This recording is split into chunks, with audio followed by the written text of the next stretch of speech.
Terkait dengan tahapan berikutnya yang sedang dilakukan oleh KPU adalah coklit. Pantarli sekarang sedang jalan, ya.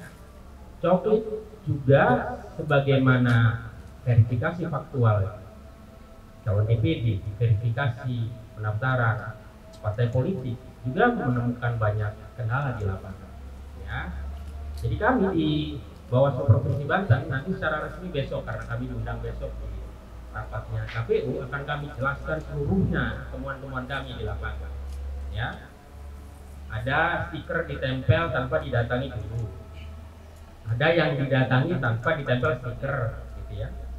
Ada yang joki, ada pangku hihit yang berat, orang lain yang datang, begitu.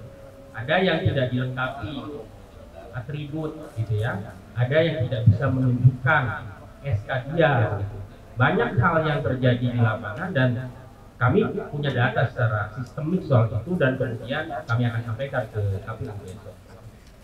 Apa yang ingin saya maksud sebagai fungsinya Bawaslu, kita ingin juga sama-sama mengimbangi kerja-kerja KPU agar pemilu tahun 2024 ini tidaklah ada lagi pameo orang meninggal hanya di KPU yang tidak dikubur tapi dicoret.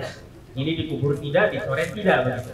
Ya, kemudian ASN yang sudah pensiun, gitu ya. Kemudian orang yang sudah 17 tahun pada saat pelaksanaan pemilu tahun depan. Jadi potensi-potensi yang tidak dicatat dan sebagainya. Nah, ini semuanya tentu kerja-kerja KPU dan Bawaslu, check and balances, kerja-kerja yang saling melengkapi, gitu.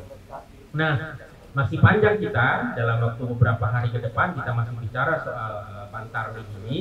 Tentu mudah-mudahan ada perbaikan dan semua temuan kita itu langsung direkomendasikan ke KPU dengan jajarannya, dan sebagian besarnya memang sudah ditindaklanjuti, Pak, gitu ya.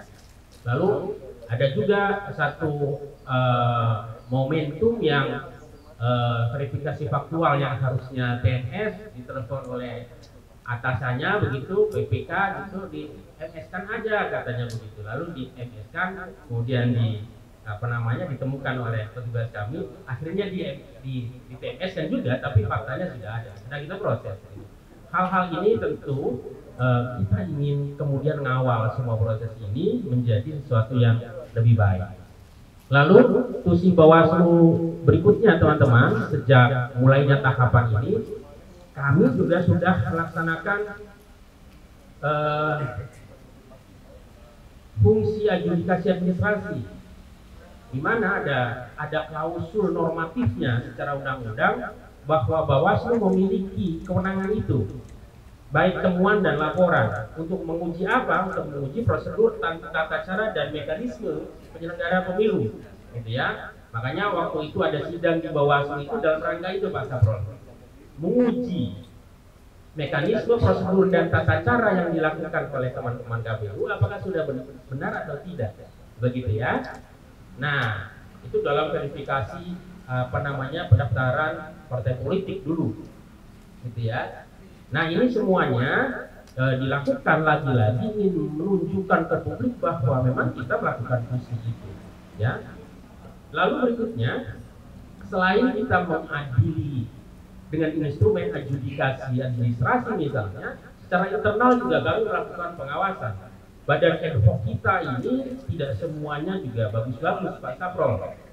Ya, ada ditemukan di beberapa kecamatan ini disinyalir ada politik uang untuk menjadi anggota, untuk menjadi pengawas desa kelurahan. Ada yang menjanjikan uang tertentu.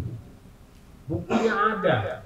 Kami klarifikasi, ya, kami panggil, kami tuangkan di dalam sebuah berita acara, ya, dan mengarah kepada pembuktian. Bagi kami tidak ada kata tidak yang terbukti soal itu.